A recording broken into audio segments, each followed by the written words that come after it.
সাক্ষাতে হরির অংশ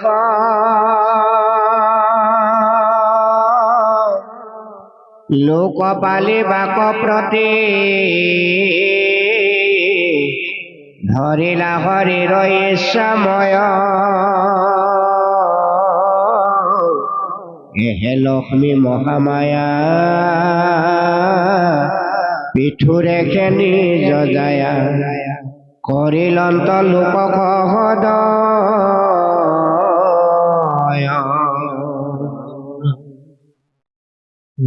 এহি মতে ঋষি গৌৰৱ বৰ্গ প্ৰশংসা কৰণতে তৈত ধাৰাসাৰে পুষ্প বৰখিলা কল্পতৰু পাৰিজাত আনো পুষ্প সংখ্যাত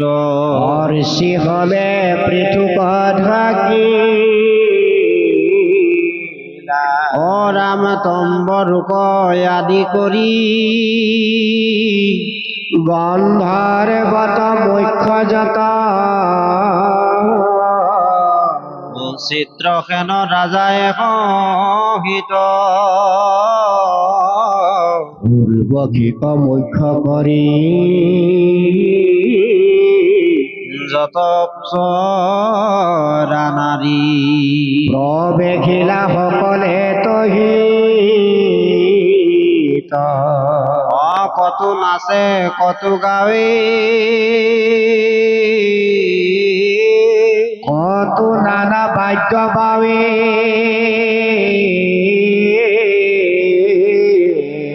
পঞ্চমুখ আনন্দে উচৰি শংখ তুৰ্য ভেৰি ধুল স্বৰ্গ কল ভয়ৰুল পত্ৰ ককাহাল ভৰি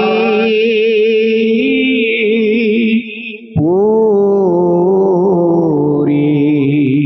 ৰাম মৃদংগ কাহাল দামা দুন্দুভীৰ নাভিহিমা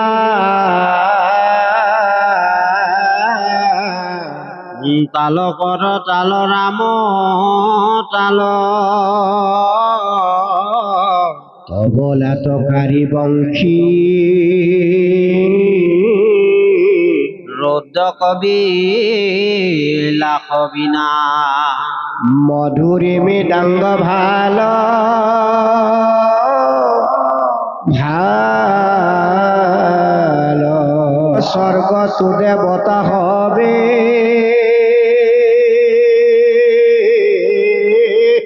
বাইল দেৱ বাদ্যচয়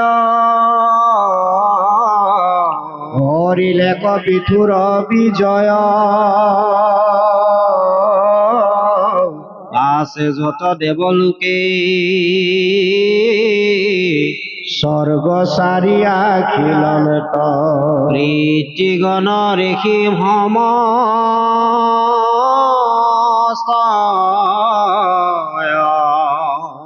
রামে ব্রহ্মা বিষ্ণু ত্রিনয়ন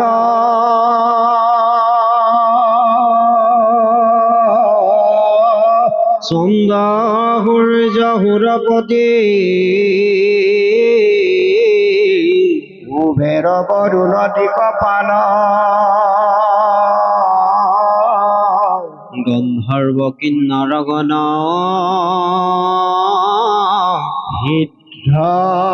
মুনি বিদ্যাধর অনুযত দেব ভাল ভাল সমস্ত দেবতা হমে ব্রহ্মা জগতর গুরু হরিলন্ত পৃথুক বিচার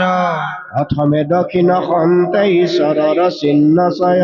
অঙ্গময় করে জাতিস্কার হে রাম হস্তর তলত চক্র সুদর্শন প্রকাশয় পরম উজ্জ্বল মনোরম দুই চরণর তলে অরবিন্দ পদ্ম জলে নিরূপম দেখিতে শোভন কৃষ্ণ রামে ব্রহ্মাদি দেবগণ হইল মহাতুষ্ট মন ঈশ্বৰৰ অংশ জানিয়া মহামহাৰিষি হমে দেৱগণ অনুক্ৰমে অভিষেক বিধি আৰম্ভিলা ৰাম ৰাম অভিষেক দৈব্য ছয় আনিলে কহমস্তয় পৃথু মহাৰাজা হৈব জানি অগংগায়াতি তীৰ্থ জল সুবৰ্ণৰ ঘট ভৰি আনিলন্ত হবাইয়া পৰি অ ৰাম ৰাম হাত সমুদ্ৰৰ জল সুবৰ্ণৰ ঘট ভৰি সাগৰো আনিলাগে হিমতে হিমৱন্ত আদি কৰি যত মহামহাগিৰি আখিলন্ত দৈৱ সমন্বিতে কৃষ্ণ ৰাম কল্পতৰ আদি বৃক্ষ ফল ফুলকি কলয় ধৰি হবে আখিলাই আনন্দে কামধেনু সমৰংগে পঞ্চগব্যলয়া সংগে আখিলন্ত মনত আনন্দে ৰাম ৰাম গৰুৰ কমক্ষ কৰি মহাপক্ষী হবু পাছে তহিতে ভৈলন তয়ো প্ৰসন্ন মৃগৰাজ সিংহ আদি যত মহাপ্ৰভুচয় আখিলন্ত হুয়া তুষ্ট মন ৰাম ৰাম মূৰ্তি ধৰি সাতু স্বৰ্গ পৃথিৱী আখিলন্ত অভিষেক দৈব্যক ধৰিয়া আনু যত ভূত প্ৰাণী পৃথু ৰাজা হৈব জানি আখিলন্ত আনন্দ কৰিয়া পৃথিৱীক আদি কৰি যতে ক সুন্দৰী নাৰী অযত দেৱ সিদ্ধ বিদ্যাধৰ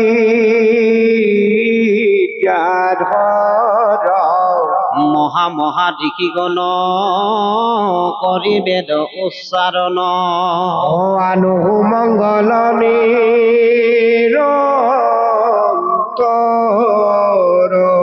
হে ৰাম পৃথুক ভাৰি যায় হমে বদন ভূষণ পিন্ধাই কৰিলন তো মহাভিষেক ভৈলা পিঠু মহাৰাজা প্ৰকাশিলা সবে প্ৰজা যেন বনি ধূম্ৰব্যতি ৰে শুনা সভা সদগণ হয়া সাৱধান মন লক্ষ্মী নাৰায়ণ অৱতাৰ পৰম পবিত্ৰময় পৃথুৰ চৰিত্ৰ ভাগৱত কথা মধ্যে সাৰ কলি যুগে নৰতনু পায়া হেলা কৰা বলো সদা কৃষ্ণ চৰণ চিন্তিও মুখে কৃষ্ণ নাম লোৱা হৃদয়ত দুখ ধৰা পুৰজম পুৰ কব শিউ জয় নমো লক্ষ্মীপতি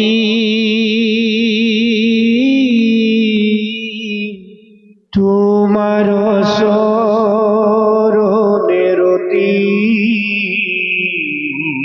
নুগুচুক মোৰ সৰ্বক্ষণে তজু ভগতৰ সংগ নুহুক মোহৰ ভংগ মুখ ভিত্ৰ কৰি লোৱা মনে তুমি হে মোহৰ বন্ধু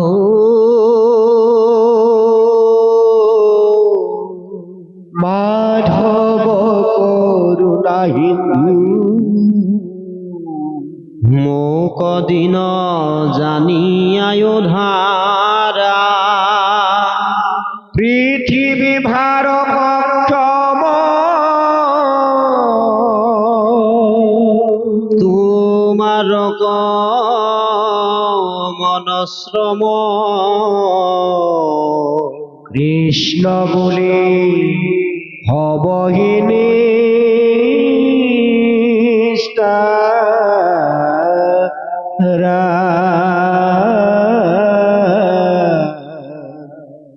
কৃষ্ণ হরি রাম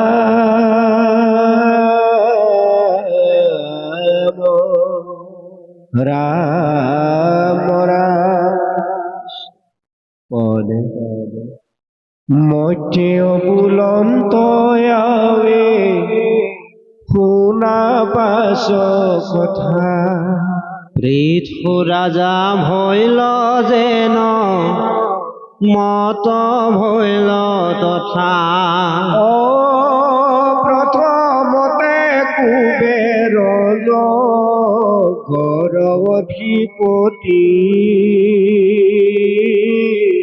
দিলন তো আসন পেথো ৰাজা কহম প্ৰতি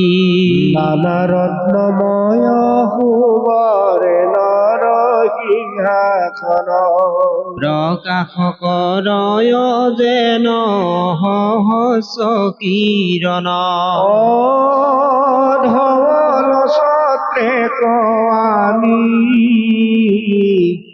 বৰুণে দিলন্ত হেম কৰ দণ্ড অল্প হলিল বৎসৱন্ত সুন্দৰ মণ্ডল যেন কৰে জাতিস্কাৰ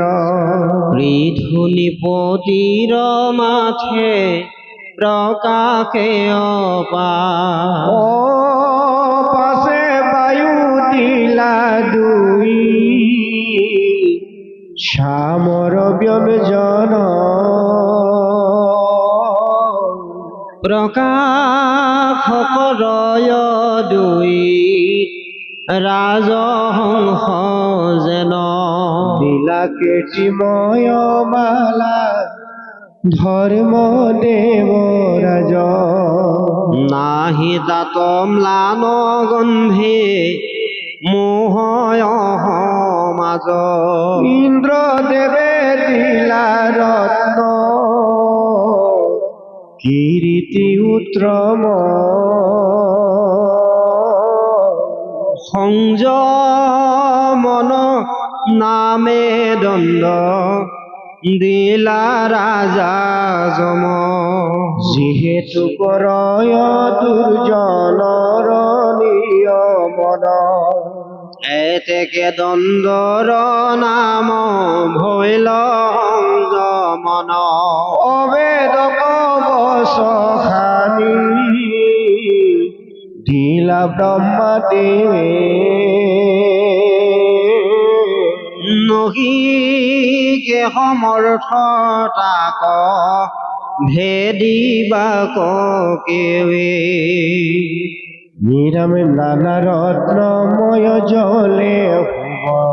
উজ্জৰ সংখ্যাক ব্ৰহ্মময় বেদ যাক কৰয় প্ৰকাশ পাছে সৰস্বতী দিলা ভুৱনৰ হাৰ ৰাম ইন্দ্ৰ নীল আদি ৰত্নে কৰে জাতিস্কাৰ ধনুকৰ নিজ নাথ দেৱনাৰায়ণ আপোনাৰ নিজ অস্ত দিলা সুদৰ্শন সহজে জলয় কোটি সূৰ্যৰ সংকাশ যাৰ নাম শুনি বিপ্ৰ সৰহুৱে ত্ৰাস দিবচাৰু বাৰু মহামায়া দিলাৱাখি দিলন্ত পাৰ্বতী দেৱী মনত উল্লাসী চন্দ্ৰে আদি দিলা সহজৰ পৰ জলে স্থলে শূন্য তাৰ গতি নিৰন্তৰ যতে দিলন্ত তাৰ নাহি পৰিমাণ বুদ্ধ শুক্ল বৰ্ণ দেখি নচন্দৰ সমান আছে তষ্টা প্ৰজাপতি জিলা দিব্য ৰথ হিংগিতে চলয় গীতু মৰুদৰ পথ চাহিবে নোৱাৰি ৰথ দেখি চমৎকাৰ সমস্তে যুগুত ভৈলা যুদ্ধৰ অগ্নি আনি দিলা দিব্য অজগৰ সাচাপ যাহাৰ টংকাৰ হৰে শত্ৰুৰ প্ৰতাপ অগৰু চগালৰ সিংহে কৰি যাছে কাম তেখে ধনুৰ ভৈল অজগৰ নাম পাছে সূৰ্য দেৱে দিলা সংখ্যাত হৰ সূৰ্যৰ কিৰণ সম জলে নিৰন্তৰ পৃথিৱী দিলন্ত দিব্য পাদুকা যুগল যাহাত চৰিলে যুগ জানয় সকল স্বৰ্গে দিলা পাৰিজাত আদি পুষ্প ছয় প্ৰতিনিতে দেন্ত আনি যতে কমিলয় নিত্য গীত বাদ্য ধ্যান বিদ্যা ছয় দিলন্ত গন্ধৰ্বে আনো বিদ্যা সমস্তয় ঋষি গণে বেদ পঢ়ি আশীৰ্বাদ দিলা যতে কবুলিলা মানে সকলে ফলিলা মহাগৰে দিলন্ত শুক্লময় হংস গোট যাহাৰ শব্দ মিলে দশদিশ চুত আনুচয় সাগৰ পৰ্বত যত নদী দিলন্ত কৰত পৃথুক সম্বুধি হুত যে মাগধ বন্দী এহি তিনি জাতি ৰাজাৰ সভাত তাৰা থাকিব যুগুতি ৰাজা কবুলিবে চাতো পতু সৰ্বক্ষণ অহুলা তাক মাৰ নামৰ লক্ষণ জীৱাজনে জানে সাংগে পুৰাণ সমস্ত আহাৰে সে নাম পুত শাস্ত্ৰৰ সন্মত যিজনে জানয় বংশাৱলী সমস্তৰ তাকে ক্ষমা গধ বুলি কহে নিৰন্তৰ জীৱাজনে জনে শ্ৰুত ৰাজাৰ উচিত আহাৰে সে নাম বন্দী জগতে বিদিত ভূত মাগৰ বন্দী এহি তিনি লোক আৰম্ভিলো স্তোত্ৰ পাছে পৃথুনি পতিত অহেহি সময়ত পাছে পৃথুনৰেশ্বৰ জানিলন্ত অভিপ্ৰায় সিংহমলোকৰ স্তুতি কৰি বাক চাৱে নৃপতি জানিলা অভাৰ মধ্যতা কম বাকনি বাৰিলা অপ্ৰচণ্ড প্ৰতাপ পৃথু ৰায় ৰাজেশ্বৰ বুলিলন্ত বাক্য যেন শবদ মেঘৰ মহিতু বাক্য হব শ্ৰৱে যেন মধুধাৰ প্ৰাসম্বাক প্ৰশংসি বুলিলা বাৰম্বাৰ সভা খদ বৰ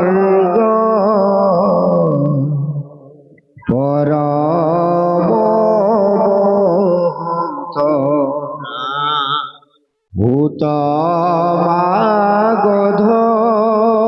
বন্দী আদি কৰিগত আমাৰ বাক্য কহাব ধানে শুনিও কৃষ্ণৰা আছে যে নোযোৱাই বিম ঋষি কৰিও যাৰ গুণ চয়নতু লোকত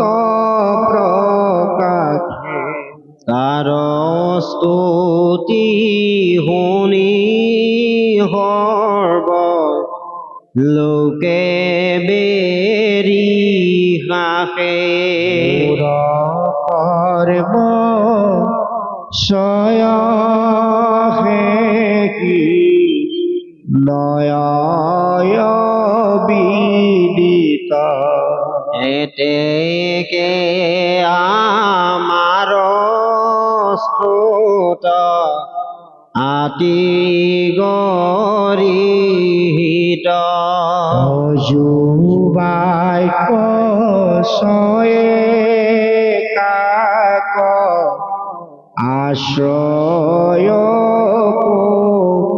কৰিব আমি বিষয়ত একো অৰ্থ নঘটিব পৃথিৱী মণ্ডলে যাৰ গুণ প্ৰকাশয় তাকে উচিত কৰি বেকস্ত্ৰুত চয় হেনো জানি কৰিও আনক উপাসন হৃদয়ত ধৰা যদি আমাৰ বচন কালান্তৰে যদি মোৰ যশ প্ৰকাশয় হিকালত আমাক কৰিবা স্তুত চয় ৰাম যদি বাবুলিবা স্তুত কৰিবা প্ৰতি সভাসদ বৰ্গে আজ্ঞা কৰ সম্প্ৰতি সেইকে কাৰণে আমি বুলিবা কচাও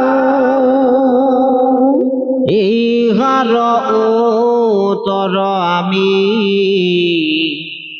শুনাতেবে ত্ৰলৈক নায়ক হৰি মহাগুণ জখী যাৰ গুণ চয়ে আছে জগত প্ৰকাশী শুনিলে পাতকি হব মুখে নিষ্ঠৰয় সিটো যশ চাৰি কেলে আলোকয় অজিতু সভাসদ বৰ্গ হুৱে মহাজন কৃষ্ণ গুণ চাৰি আন নকৰে শ্ৰৱণ যদি আন বাক্য চয় হুৱে আৰম্বৰ পৰম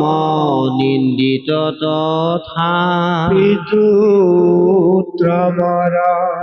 কৃষ্ণ গুণ ছয় শুদ্ধ অমৃত সাগৰ নিয়েতেকে গায়ো কদাক কৰিয়া হাতৰ যদ্যপিয় পূৰ্ব গুণ হাকে পুৰুষত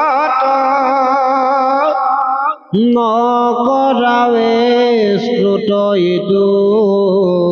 মহন্তৰ মত বিদ্যায়াদি গুণ ছয় ভূষণ যাহাৰ হিহ বলোকৰ স্তুতি গোপালন্ত তাৰ হিতু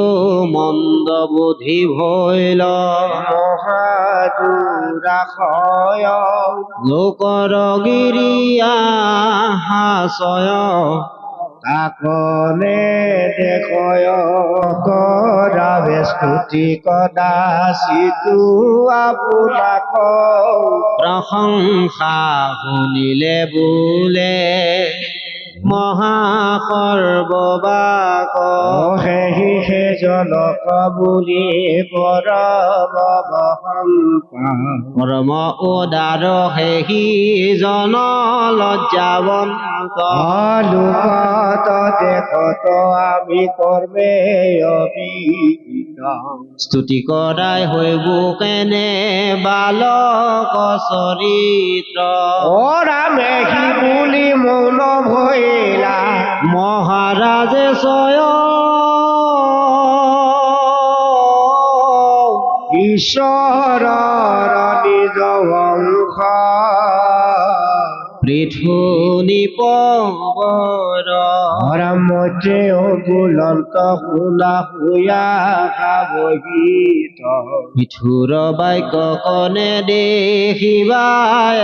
চৰিত্ৰ মহাজন ভলে তাৰ এহি প্ৰৱৰ্তন নকৰাৱে কদাচিতো আত্ম প্ৰশংসন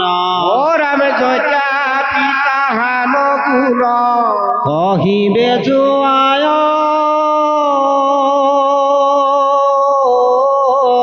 তথাপি লোকক শিক্ষা যন্ত্ৰ সমুদায় কহন্ত বিদুৰ তয় অভিপ্ৰায়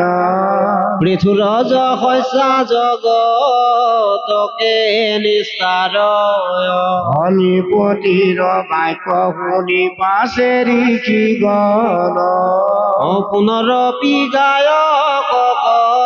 বুলিলা বচন কৰি বিদিত বিধুৰা যাৰ চৰিত্ৰ শুনিলো কচয় শোক পৰম পবিত্ৰ ৰামে ঋষি ৰয়া দেখ শুনি গায়ক সকল গাইবা লাগিলা যখন পৃথুৰ নিৰ্মল ভূত মাগধ বন্দী শুয়া সাৱধান বুলিবে লাগিলা স্তুতি অমৃত সমান কৃষ্ণ ৰামে তোমাৰ মহিমা চৈ কোনে বনাইবে তলৈকৰ নাথ অৱতৰিলা প্ৰতীক আদি অৱতাৰ যতে তোমাৰ তাহাৰ মধ্যত শ্ৰেষ্ঠ এইটো অৱতাৰ ৰাম আপোনাৰ নিজ মায়া কৰি আয়া ছয়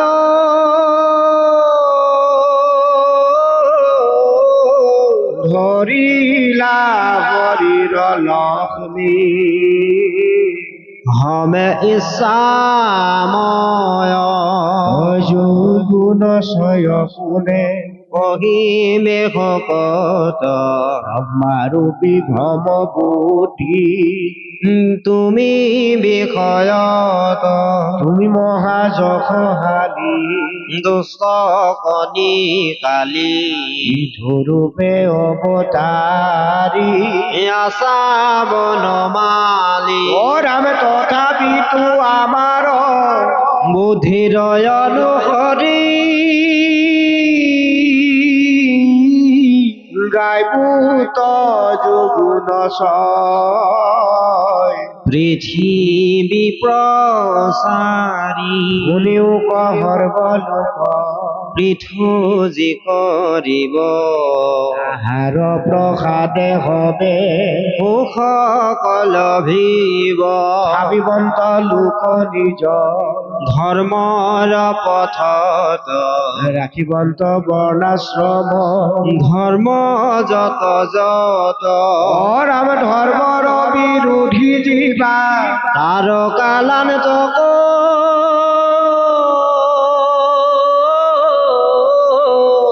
কৰিবন্ত উগ্ৰদন্ত দুৰ্জন কথক ইন্দ্ৰ চন্দ্ৰ আদি যত দিকপালগন জীৱন্ত হবাৰে পুনঃ প্ৰয়োজন কালক্ৰমে লোকৰ সাধিব উপকাৰ পৰ লোকে হিত চিন্তিব পাৰ অ ৰামে লৈ বন্ধ লোকৰ কৰ উচিত কালত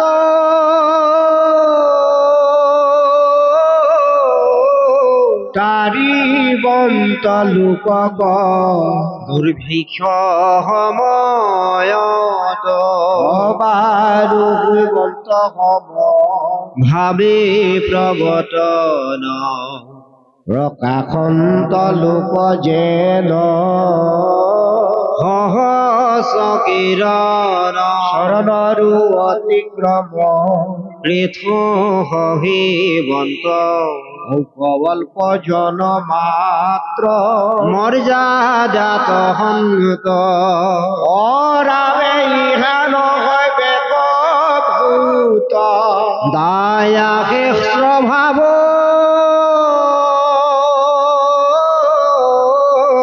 গুচাই বন্ত দৰিদ্ৰ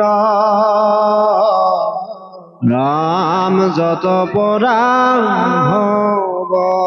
যজ্ঞাপি দেৱতা গণে বৃষ্টি নকৰয় ভয়া পুনে বৃষ্টি পৃথু মহাশয় যিহেতু সমস্তে দেৱ ময় পৃথু হৰি ৰাখিব সমস্ত লোক নিয়মিত কৰি যেন ইন্দ্ৰ দেৱৰাজ ত্ৰলৈ কৰ ৰাজা হিনয় পিঠু পালি বন্ত হবি প্ৰজা ও ৰামে লোককৰণ জীৱ হাস্য লয় লাভ বেশে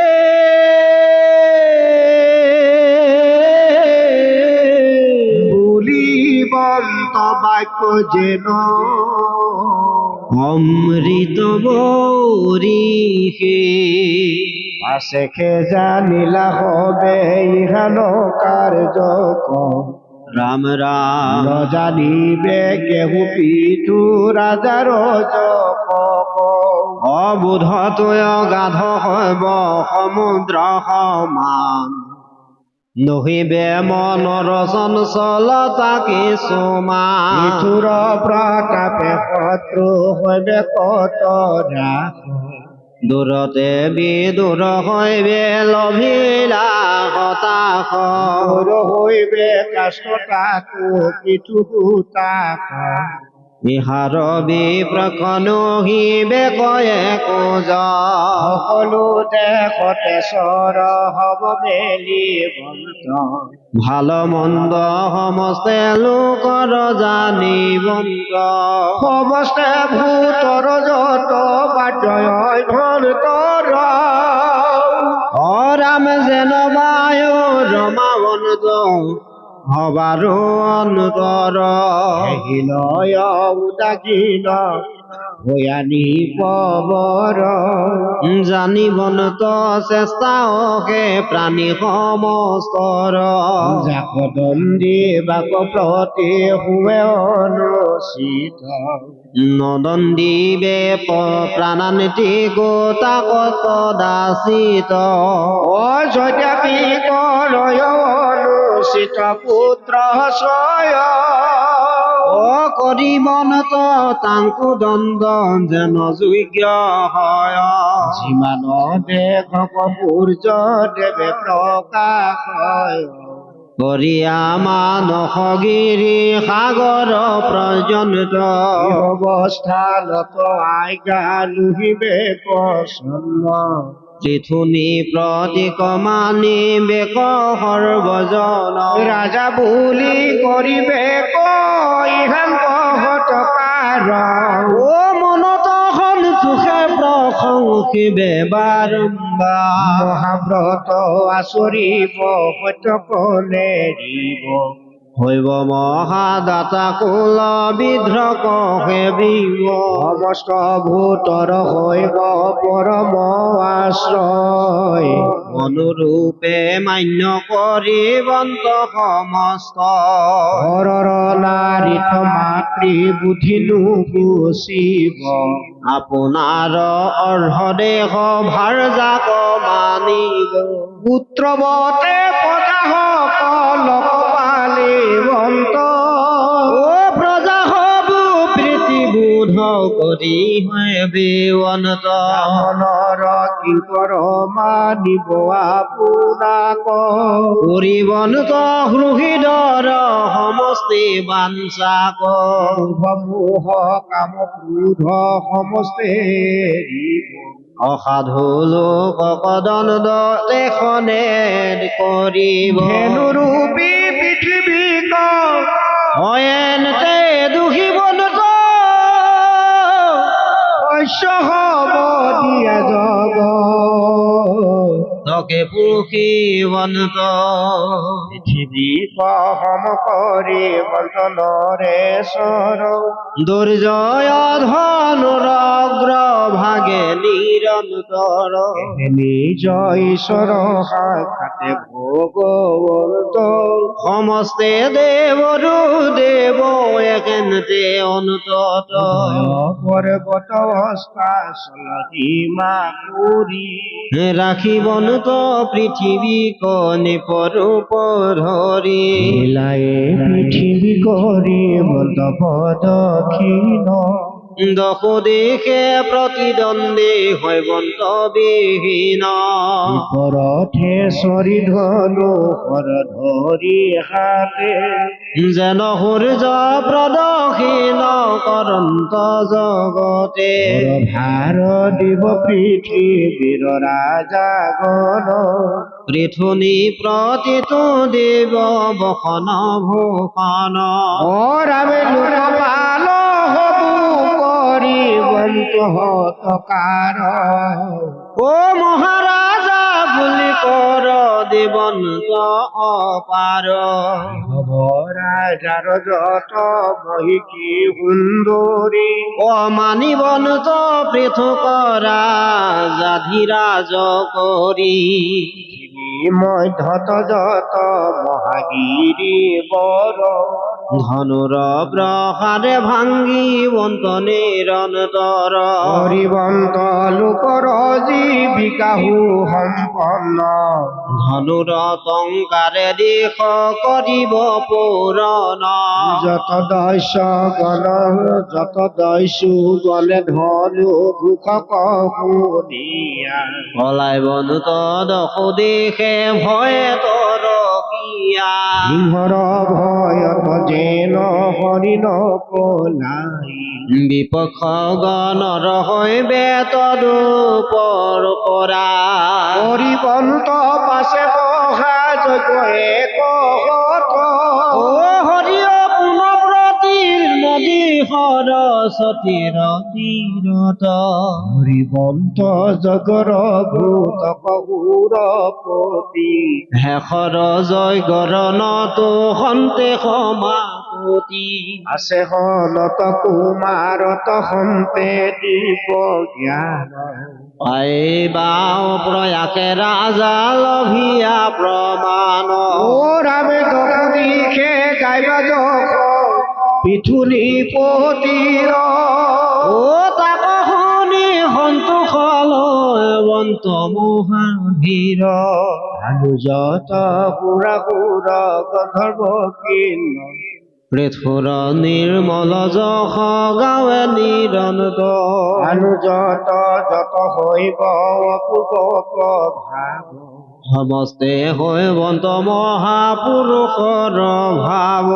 পৃথিৱীৰ লোকৰ হৈবে কয়েক নাথ ও হৈব মহা মহিমা পৃথুৰ খ্যাত ৰাম হৈব মহা মহিমা পিঠুৰ চৰিত্ৰ লক্ষ্মীনাথ অৱতৰী আশা পৃথিৱীত দান জন্ম কৰ্মচয় শুনি তৰি উপ ও ৰাম কৃষ্ণ কথা শুনি যম পুৰ বংশীয়োক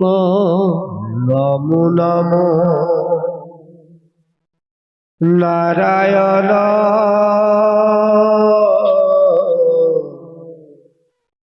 গৰুৰ আসন মৰগত শ্যাম তনু জলে শুভন কৃষ্ণ গাৱে দিব প্ৰীত বস্ত্ৰ কৰন্ত প্ৰকাশ সজল ঘট যেন বিদ্যুতয়া ভাষ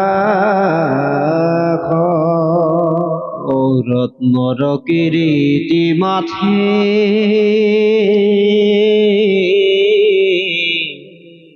কৰে জাতিষ্কাৰ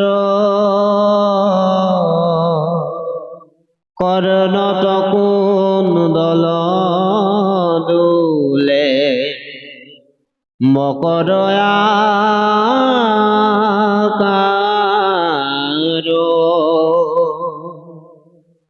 জলমল কৰে দুই কৰ্ণৰ তলত কত দূৰ হনতে দেখি প্ৰতিবিম্ব যত কাখে বদন যেন সুন্দৰ মণ্ডল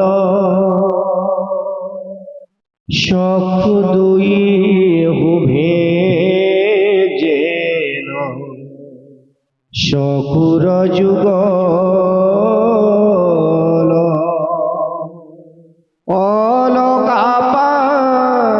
অলকাপামিতিয়ে কান্তি কৰে বিপৰীত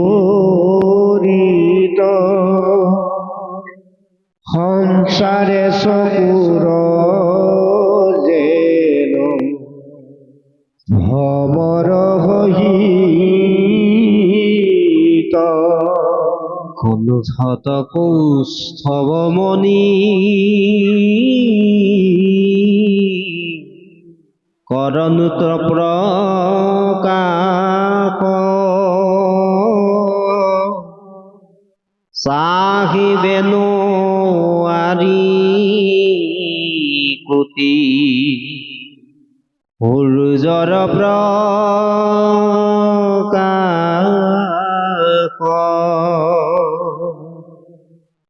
ৰাম বহলব শত শুভে শিৱৎসৰ পানতি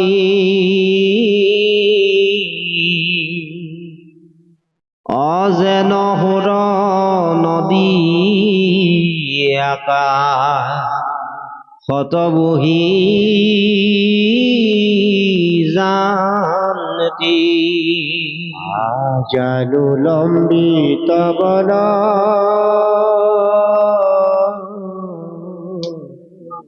মালা জলে গলে প্ৰকাশন্ত লক্ষ্মী দেৱী মধ্যবক্ষ স্থলে কৃষ্টি পাথৰত যেন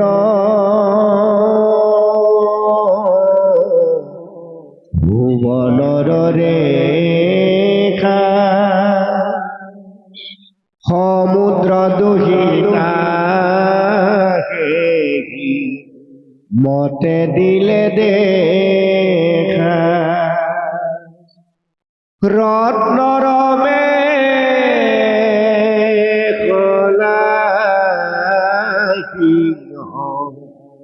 বন্ধ কতি মাজে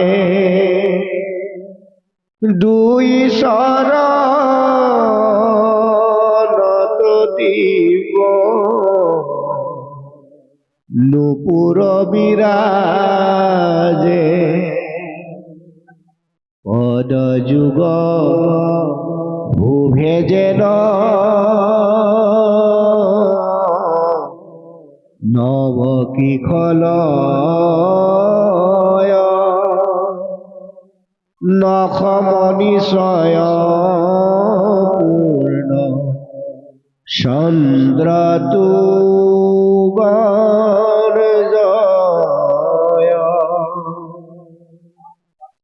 ইটো কম দিয়ৰূপ মোৰ হৃদয়ত সৰ্বদাই হৌকত প্ৰসাদে বেকত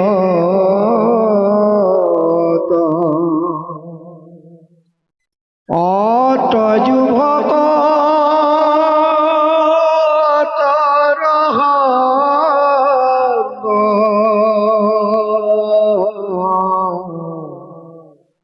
সদায় বিলোক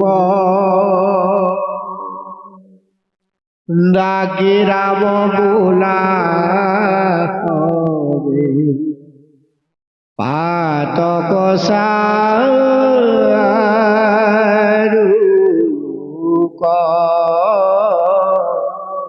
কৃষ্ণ হৰি ৰাম ৰাম ৰাম। আপোনাসৱৰ লগতে এই অঞ্চলৰ যুৱক যুৱতীসকলৰ কাৰণে উঠি অহা দেশৰ ধৰণীস্বৰূপ কণ কণ শিশুসকলৰ অনাগত ভৱিষ্যতৰ কাৰণে এনে আধ্যাত্মিক অনুষ্ঠান এনে বৌদ্ধিক অনুষ্ঠান আয়োজন কৰাটো অত্যন্ত সময় উপযোগী চিন্তা যদিও এটা কথা কিন্তু আমি উপলব্ধি কৰিব লাগিব যে আমাৰ গুৰু ধৰ্ম হ'ল স্থান কাল পাত্ৰ ভেদে গুৰু ধৰ্ম গুৰু সংস্কৃতি আমি আমাৰ জীৱনৰ সাৰ হিচাপে তাক গ্ৰহণ কৰি লৈ যাব লাগিব। সময়ৰ কথা আমি বিশেষভাৱে গুৰুত্ব দিব লাগিব যিহেতুকে এতিয়া আমাৰ পৰীক্ষাৰ সময় এই পৰীক্ষা সময়ত আমি যদি ডাঙৰকৈ মায়ক বজাই ভাগৱত শ্ৰৱণ কীৰ্তন কৰি থাকো নিশ্চিতভাৱে পঢ়া ল'ৰা ছোৱালীৰ ক্ষেত্ৰত কিছু হ'লেও প্ৰভাৱ নপৰাকৈ নাথাকে। গতিকে আমি সময়ৰ লগত খাপ খুৱাই এই কথাখিনিও অন্তত চালি জাৰি চাব লাগিব। কৃষ্ণ কথা কীৰ্তনত নাহিকালত দেশপাত্ৰ নিয়ম সংযম একো বিধি আমাকে যদিও সিদ্ধান্ত দিছে তথাপিতো আমি যিহেতু বৈষয়িক লোক আমাৰ সামাজিকভাৱে সাংস্কৃতিকভাৱে আধ্যাত্মিকভাৱে কেউটা দিশত আমাৰ সমাজখন সুন্দৰভাৱে আমি আগবঢ়াই লৈ যাব লাগিব আমাৰ মাজতে শিক্ষিত যুৱক যুৱতী আমিয়ে সৃষ্টি কৰিব লাগিব এই শিক্ষিত যুৱক যুৱতীৰ জৰিয়তে দেশৰ ভৱিষ্যত আমিয়ে গঢ় দিব লাগিব গতিকে আমি এই অনুষ্ঠানটি উদযাপন সমিতিৰ সন্মানীয় বিষয়ববীয়াসকলৰ লগতে আমাৰো নিশ্চয়কৈ সেই দায়িত্ব আছে আমি আশা কৰিম আপোনাসবে সমাজৰ কেউটা দিশ অন্তত চালি জাৰি চাই এই অনুষ্ঠান অনুষ্ঠিত কৰিছে আপোনালোকৰ এই মহান প্ৰচেষ্টাক ভগৱন্ত মহাপ্ৰভুৱে সৰ্বক্ষণে কৃপা কৰক আপোনালোকৰ যি সৎ প্ৰচেষ্টা সেই সৎ প্ৰচেষ্টা ভগৱন্ত প্ৰভুৱে সৰ্বতোপ্ৰকাৰে সফল কাম কৰি আপোনাক আমাৰ প্ৰত্যেকৰে জীৱন সুন্দৰ পৰা সুন্দৰ দিশে আগবঢ়াই নিয়াৰ ক্ষেত্ৰত মহাপ্ৰভু গোবিন্দই আমাৰ প্ৰত্যেকৰে গৃহে গৃহে কৃপা পৰীক্ষণ কৰক আমি জয় জয় তাকে কামনা কৰিছো কৃষ্ণ পদ পংকজ ভৈলা মোৰ অভিমত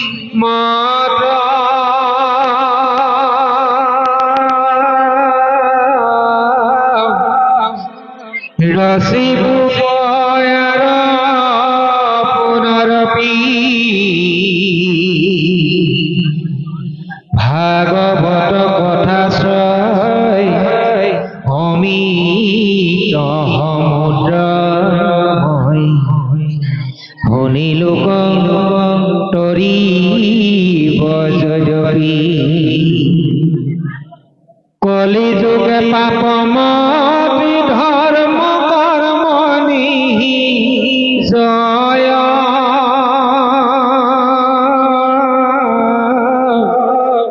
বিষয় অগণি পুৰি মাৰে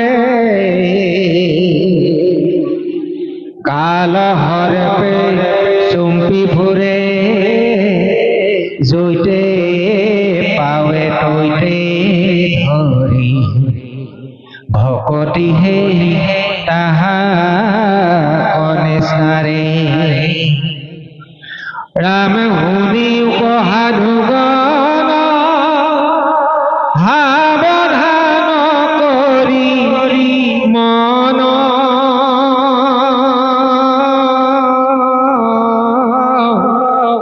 কেতিক্ষণে কৈত প্ৰাণ যায় যত ধন জন দেখা সকলে জলৰ ৰেখা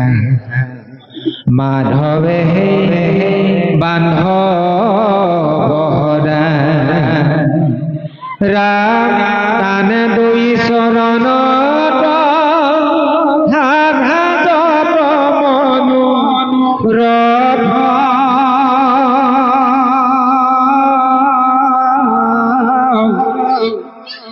সমস্তে জীৱ প্ৰয়াসে আসনতে থাকি ডাকি বাসুদেৱ বোলা ডাকি তৰি বাহ খাৰ নায়াকে কৃষ্ণ হৰি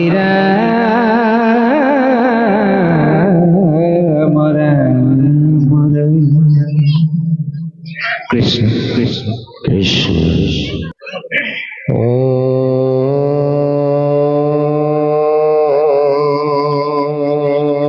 নমো ভগৱতে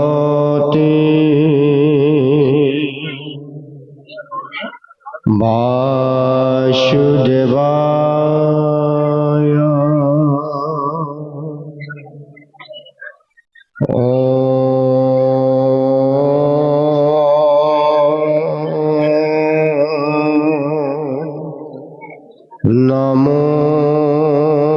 ভগবতে বাসুদেবায়।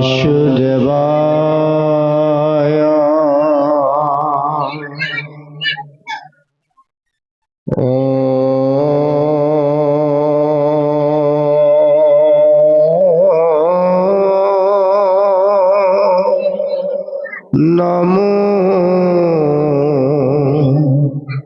ভগবতে বাসুদেবায়।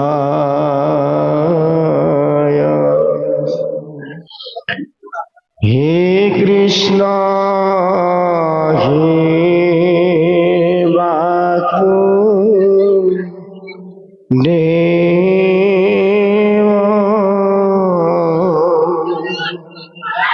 দয়াকি নন্দন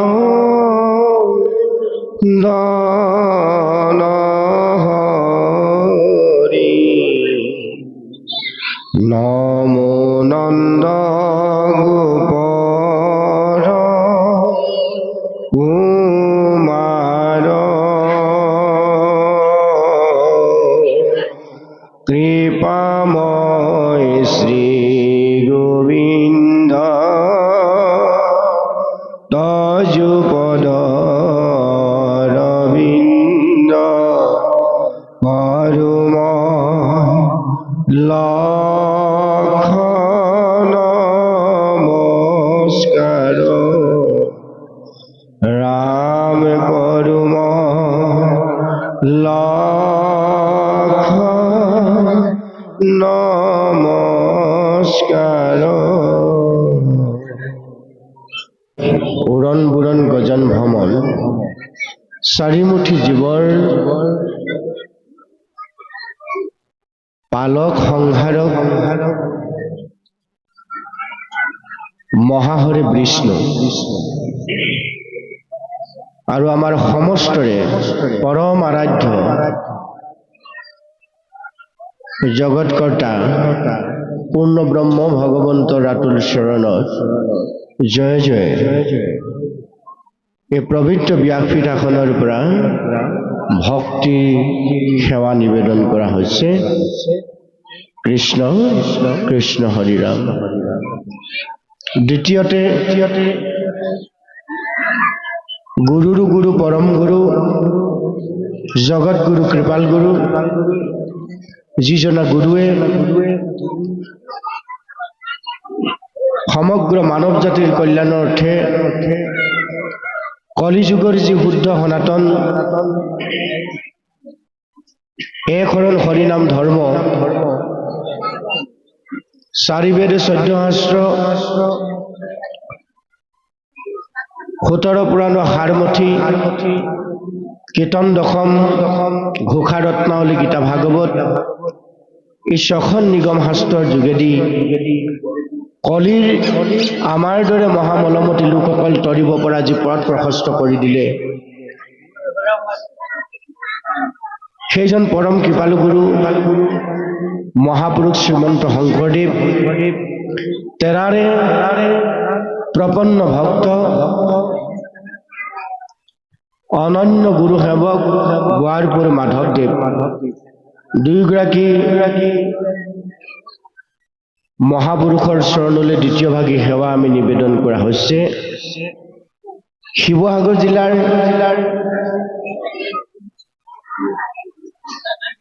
ঐতিহাসিক পানীদিহিং মৌজাৰ অতি এটি ভিতৰুৱা অঞ্চল ৰূপহীবাম গোহাঁই পথাৰ এই হাতীঘৰীয়া পবিত্ৰ গুৰুগৃহ বৈকুণ্ঠৰ কল্পতৰু মহাভাগৱত ভগৱন্তৰ বাগ্ময় মূৰ্তি যিসকল যুৱ বন্ধুৱে অতি ঐকান্তিক প্ৰচেষ্টাৰে স্থানীয় ৰাজ্যৰ সহযোগত তিনিদিনীয়াকৈ পাঠ আৰু ব্যাখ্যাৰ দৰে মহান অনুষ্ঠান আয়োজন কৰিছে।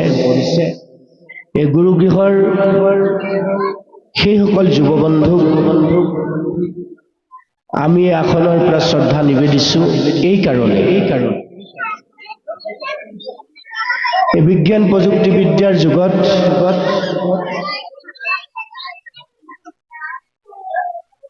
বিজ্ঞানৰ দ্ৰুত অগ্ৰগতিয়ে আমাক প্ৰকৃত মানুহ হোৱাৰ পথৰ পৰা জীৱনৰ সঠিক ৰাস্তাৰ পৰা বিচ্ছিন্ন কৰি লৈ গৈছে তেনে প্ৰেক্ষাপটে ভগৱন্ত কৃষ্ণ কথাৰে মানৱ জীৱন ধন্য কৰাৰ উঠি অহা যুৱ প্ৰজন্মক জীৱনৰ সঠিক পথৰ সন্ধান দিয়াৰ উদ্দেশ্যে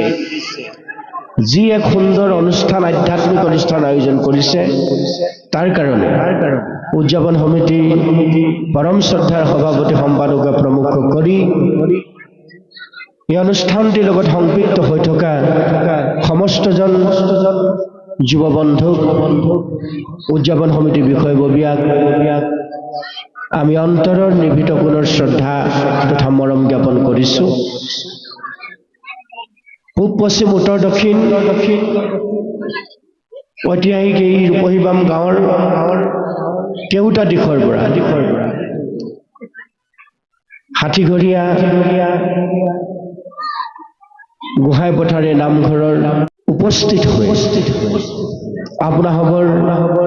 চৰণ ধুলাই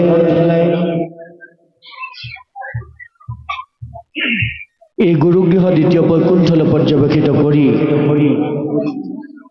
যুৱ বন্ধুসকলে আয়োজন কৰা অনুষ্ঠানটিৰ যি সৌষ্ঠৱ বৃদ্ধি আপোনাসৱে কৰিলে তাৰ কাৰণে প্ৰত্যেকজন পুণ্যাত্মালৈ আমাৰ পিতৃতুল্য দেউতাসকললৈ ভক্তিৰ আধাৰ আই মাতৃসকললৈ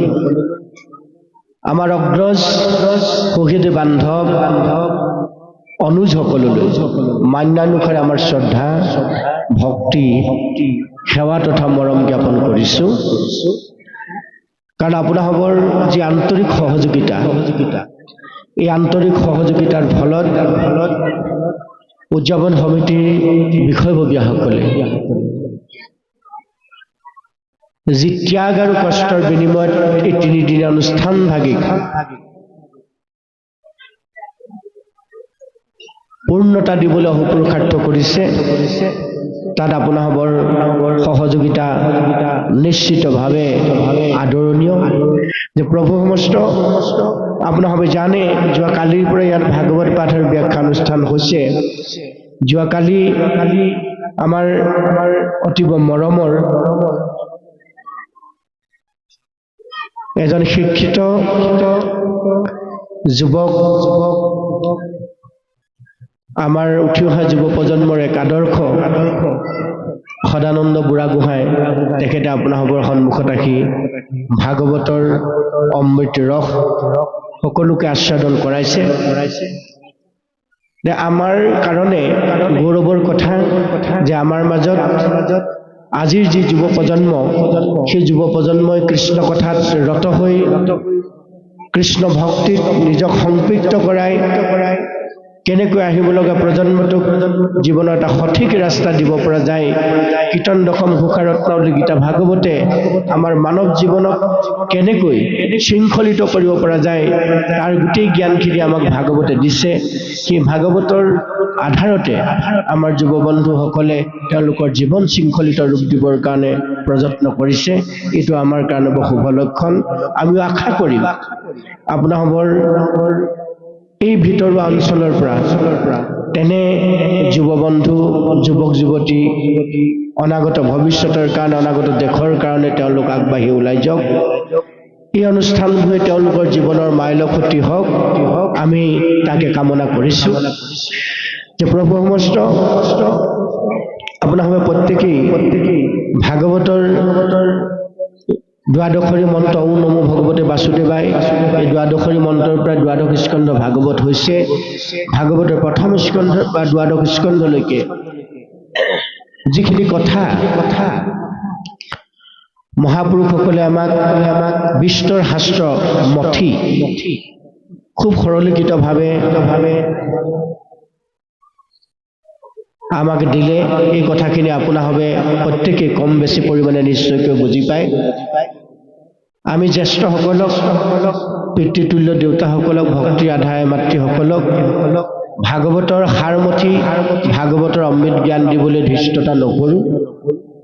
আমি যি দুই চাৰিটা কথা আপোনালোকৰ লগত খুব কম সময়ৰ ভিতৰত আমি আলোচনা কৰিবৰ কাৰণে যত্ন কৰিম এই কথাখিনি নিশ্চয়কৈ আমাৰ যিসকল যুৱ বন্ধু আমাৰ মাজত আছে যিসকল আমাৰ অনাগত ভৱিষ্যত দেশৰ ধৰণী স্বৰূপ আমাৰে সতি সন্তান আছে ভাগৱতৰ সেই কথাখিনিয়ে যদি তেওঁলোকৰ জীৱনত কিঞ্চিতমান হ'লেও ৰেখাপাত কৰে নিশ্চয় আমাৰ এই অনুষ্ঠানটি অনুষ্ঠিত কৰা সাৰ্থকতা হ'ব সেয়েহে আপোনাক সদৌতিৰ চৰণলৈ পুনশ্চ ভক্তি সেৱা নিবেদন কৰিছোঁ আপোনাভাৱে নাভাবিব পিতৃতুল্য দেউতাসকলে ভক্তি আধাৰ আই মাতৃসকলে যে আমি আপোনাক ভাগৱতৰ তত্ত্বজ্ঞান দিব বিচাৰিছোঁ এই কথাটো কেতিয়াও আপোনাভাৱে নাভাবিব কাৰণ এই কথাবোৰ আপোনাভাৱে জানে আপোনালোকৰ বয়সৰ অভিজ্ঞতাই শিক্ষাৰ অভিজ্ঞতাই জীৱনৰ কৰ্মময় জীৱনৰ ব্যস্ততাৰ যি অভিজ্ঞতা সেই অভিজ্ঞতাই আপোনালোকক জীৱন শিক্ষা নিশ্চয়কৈ প্ৰদান কৰিছে গতিকে আমি যিখিনি কথা আলোচনা কৰিম আমাৰ যিসকল যুৱ বন্ধু আছে আমি তেখেতসকলক লৈ কথাখিনি নিশ্চয়কৈ আলোচনা কৰিম আশা কৰিম আমাৰ সন্মুখ ভাগত আসনত উপবিষ্ট হৈ তেখেতলোকে যাতে আমাৰ এই আলোচনাত সহযোগিতা আগবঢ়ায় আমি সেই অনুৰোধ তেখেতসকললৈ ৰাখিছোঁ আৰু আপোনাভাৱেও কোনো ধৰণৰ হাই হুৰুমি নকৰাকৈ এটা যাতে পৰিৱেশ ৰচনা কৰি দিয়ে যে ভাগৱত এনে গহন শাস্ত্ৰ ভাগৱতৰ যি আছে বিশ্ব ব্ৰহ্মাণ্ডত সি আছে এই বিশ্ব ব্ৰহ্মাণ্ড যিখন সুন্দৰ ব্ৰহ্মাণ্ড ভগৱন্ত মহাপ্ৰভুৱে সৃষ্টি কৰিলে অকলহৰে থাকি মই কৰোঁ কোনো কাজ প্ৰকৃতিৰ সন্তে মহামায়া কৰিলন্ত বাজ তাৰ উদৰত মহাপ্ৰভুৱে বীৰ্য নিক্ষেপণ কৰি তিনি ধাৰা জলত ব্ৰহ্মা বিষ্ণু মহেশক সৃজন কৰি তাৰ পৰা লাহেকৈ সৃষ্টি তেওঁ আৰম্ভ কৰিলে কথাখিনি ভাগৱতত তৃতীয় স্কন্ধত সৃষ্টি বৰ্ণনাত খুব সুন্দৰভাৱে আছে আপোনালোকে পাঠ কৰি নিশ্চয়কৈ পাইছে গতিকে এই বিশ্ব ব্ৰহ্মাণ্ড যিখিনি আছে উৰণ বুৰণ গজন ভ্ৰমণ চাৰিমুঠি জীৱ কথা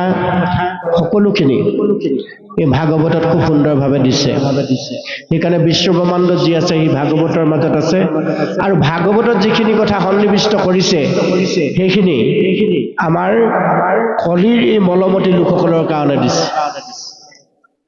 কলি যুগত ভাৰতবৰ্ষত যিসকলে মনুষ্য জন্ম লাভ কৰিলে ভাগৱতৰ সমস্ত কথাখিনি কেৱল মনুষ্যৰ কাৰণে দিয়া হৈছে মনুষ্য ইয়াত ভাগ কৰি দিয়া নাই এইখিনি বোলে অকল গোসাঁইখিনিয়ে জানিব লাগিব গোসাঁই গোস্বামী মহন্তসকলে এইখিনি বোলে ব্ৰাহ্মণসকলেহে জানিব লাগিব তেনেকৈ ভাগ কৰি দিয়া নাই এইখিনি বোলে কলিতা কৈৱৰ্ত লোকসকলেহে জানিব লাগিব তেনেকৈ ভাগ কৰি দিয়া নাই এইখিনি আহোম বা কছাৰী লোকসকলেহে জানিব লাগিব তেনেকৈ ভাগ কৰি দিয়া নাই মহাপুৰুষ কৃপাল গুৰুজনে খুব সুন্দৰভাৱে উদাত্তস্বৰে ঘোষণা কৰিছে যে উবানৰ লোক হৰি ভজি উপ ধৰা এইটো উপদেশ এৰা আলোজালে জীৱা কটকালে জৰা ভল্য পৰৱেশ যে ভাৰতবৰ্ষত কলিযুগত যিমানসকলে মনুষ্য জন্ম লাভ কৰিছে সকলো মানুহেই কাণ পাতি শুনা কি শুনা যে কৃষ্ণ কথা শুনা সেই কৃষ্ণ ক'ত আছে ভাগৱত গৰ্ভৰ মাজত আছে কেনেকৈ আছে অক্ষয় ব্ৰহ্মৰূপে বাগ্মৰূপে ভাগৱতক ভগৱন্ত মহাপ্ৰভু আছে যিজন আমাৰ সকলোৰে নিয়ন্ত্ৰক সংহাৰক আৰু পালনহাৰ বাৰপুৰ মাধৱদেৱে খুব সুন্দৰভাৱে নামঘোষাত ভগৱন্তৰ পৰিচয় দিছে সেইজন মহাহৰিৰ পৰিচয় দিছে কোনজন মহাহৰি যিজনক ভাগৱতৰ প্ৰথম স্কন্ধৰ প্ৰথমতে কলম ধৰিছে কি বুলি অজয় জয় কৃষ্ণ কৃপা ময়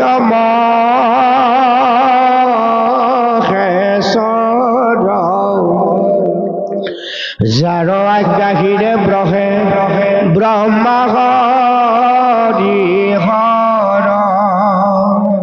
সেইজন মহেশ্বৰক আমাক ভাগৱতৰ প্ৰথম স্কন্ধৰ প্ৰথম শাৰীতেই গুৰুজনে উল্লেখ কৰিছে কি বুলি জয় জয় কৃষ্ণ কৃপাময় মহেশ্বৰ সেইজন ঈশ্বৰৰো ঈশ্বৰ মহা ঈশ্বৰ কোন কিজন ঈশ্বৰৰ ঈশ্বৰ যাৰ আজ্ঞাত কোন কোন বহে বুলি কৈছে সৃষ্টিকৰ ব্ৰহ্মা এই তিনি ধাৰা জলত যে তিনি জলক সৃষ্টি কৰিলে বুলি ক'লো তিনি ধাৰা জলত মহামায়াৰ গৰ্ভত বীৰ্য ধাৰণ কৰি মহাহৰি মহেশ্বৰে অৰ্থাৎ মহাহৰি বিষ্ণু কৃষ্ণ কাক সৃষ্টি কৰিলে সৃষ্টিকৰ ব্ৰহ্মাক সৃষ্টি কৰিলে যাৰ আজ্ঞা হিৰে বহে ব্ৰহ্মা দ্বিতীয়জন পালনহাৰ হৰি বিষ্ণু আৰু তৃতীয়জন হ'ল হৰ ৰুদ্ৰ কালি পৰহিৰ পৰা যে শিৱৰাত্ৰি হৈ আছে শিৱপ্ৰভু এই তিনিজন ঈশ্বৰ বুলি কৈছে ঈশ্বৰ তিনিজনক ইয়াত দেখুৱাই দিলে ব্ৰহ্মা হৰি আৰু হৰ এই তিনিজনক যিজনে নিয়ন্ত্ৰণ কৰে সেইজনক মহা ঈশ্বৰ বুলি ক'লে সেইজনে হ'ল জয় জয় কৃষ্ণ কৃপাময় মহেশ্বৰ মনত ৰাখিব আমি ভাগৱতৰ ভিতৰৰ কথাবোৰ জানিবলৈ যোৱাৰ আগতে প্ৰথম কথাটো জানি ল'ব লাগিব যে ভাগৱতত কোনজন কৃষ্ণক নিৰূপণ কৰিছে কোনজন কৃষ্ণৰ চৰণত জীৱৰ আশ্ৰয় হ'লে জীৱই পৰম গতি লাভ কৰিব পাৰে যিজন কৃষ্ণৰ চৰণত সৃষ্টিকৰ ব্ৰহ্মাই অহনিশে সেৱা কৰি আছে যিজন কৃষ্ণ মহাহৰি বিষ্ণুৰ চৰণত পালনহাৰ হৰিয়ে অহনিশে কাৰ্য সম্পাদন কৰি আছে আৰু যিজন মহাহৰি বিষ্ণু মহেশ্বৰ কৃষ্ণৰ চৰণত সংহাৰকাৰী ৰুদ্ৰই অহনিশে বিনা বাক্য ব্যয়েৰে তেওঁ দিয়া দায়িত্ব সৃষ্টিত পালন কৰি আছে সেইজন মহাহৰি কৃষ্ণ যিজন নিৰাকাৰ নিৰঞ্জন অনাদি ঈশ্বৰ যিজন ক্ষীৰোদধি তীৰত অনন্ত শয্যাত শয়ন কৰি আছে সেইজন নিৰ্গুণ নিৰাকাৰ অনাদি ঈশ্বৰ সেইজন ঈশ্বৰৰ ওচৰত জীৱৰ আশ্ৰয় হ'বগৈ লাগিব সেইজন ঈশ্বৰৰ ওচৰত জীৱৰ আশ্ৰয় হ'বলৈ হ'লে যিজনে ষোলকলা যুক্ত হৈ মহাহৰি বিষ্ণুৱে বসুদেৱ দৈৱকীৰ আহ্বানত ধৰাধামত মনুষ্যৰূপে অৱতাৰ ধাৰণ কৰি ছটো মহৎ লীলা সাধৰণ কৰিছিল সেইজন হ'ল দৈৱকী নন্দন কৃষ্ণ সেইজন কৃষ্ণৰ জৰিয়তে সেই মহাহৰি মহেশ্বৰৰ ওচৰলৈ জীৱবিলাক যাব লাগিব যে নিৰ্গুণ ঈশ্বৰ নিৰাকাৰ অনাদি ঈশ্বৰ প্ৰভু ভগৱন্ত হয় সেইটো প্ৰমাণ কৰি আমাক কোনে দেখুৱালে সৃষ্টিকৰ ব্ৰহ্মাই দেখুৱাইছে অন্যহাতে সংহাৰকাৰী ৰুদ্ৰ শিৱই দেখুৱাইছে শিৱইও কৈছে যে প্ৰভু তোমাৰ বাদে তিনি তলুকত আৰু ভজনীয় শ্ৰেষ্ঠ দেৱতা কোনো নাই গতিকে আমাৰ চাৰিমুঠি জীৱৰ ভিতৰত শ্ৰেষ্ঠতম তনুধাৰী আমি মনুষ্যই এই কলিযুগত একমাত্ৰ আমাৰ উপাস্য তত্ত্ব হ'ল সৃষ্টিকৰ ব্ৰহ্মাদেৱে পৰিচয় দিয়া সংহাৰকাৰী ৰুদ্ৰদেৱে পৰিচয় দিয়া সেইজন মহাহৰি অৰ্থাৎ দৈৱকী নন্দন কৃষ্ণ যোগেদি মহাপ্ৰভু গোবিন্দৰ চৰণত মহেশ্বৰৰ চৰণত আমাৰ আশ্ৰয় ভাগ হ'ব লাগে শৰণ ভাগ হ'ব লাগে কি বুলি আমাক পৰিচয় দিলে আমাক বহুতে বহু কথা কয় কথাখিনি কিমান সঁচা ভাগৱত সন্মত হয়নে নহয় সৃষ্টিকৰ ব্ৰহ্মাদেৱে ইন্দ্ৰকে প্ৰমুখ কৰি দেৱতাসকলৰ সহিতে ক্ষীৰোদধি তীৰত গৈ ভগৱন্তক স্তুতি কৰিছে কি বুলি অশেনয়নী গুণ তুমি পৰম ঈশ্বৰ মায়াৰ অধীনয় আমি দেৱতা পৰ তোমাক এৰিয়া লয় আমাত শৰণ তাত পৰে নাহিকে পৰম জন সৃষ্টিকৰ ব্ৰহ্মাদেৱে কৈছে হেনয় নিগুণ তুমি পৰম ঈশ্বৰ মায়াৰ অধীন আমি দেৱতাৰ ওপৰত আমি যিমান দেৱতা আছো ব্ৰহ্মাকে আদি কৰি ব্ৰহ্মাও আদি কৰি জীৱ যত ৰাম ৰাম ৰাম ৰাম ৰাম মায়া সজ্জা মাজে আশ্ৰয় ঘুমতি যায়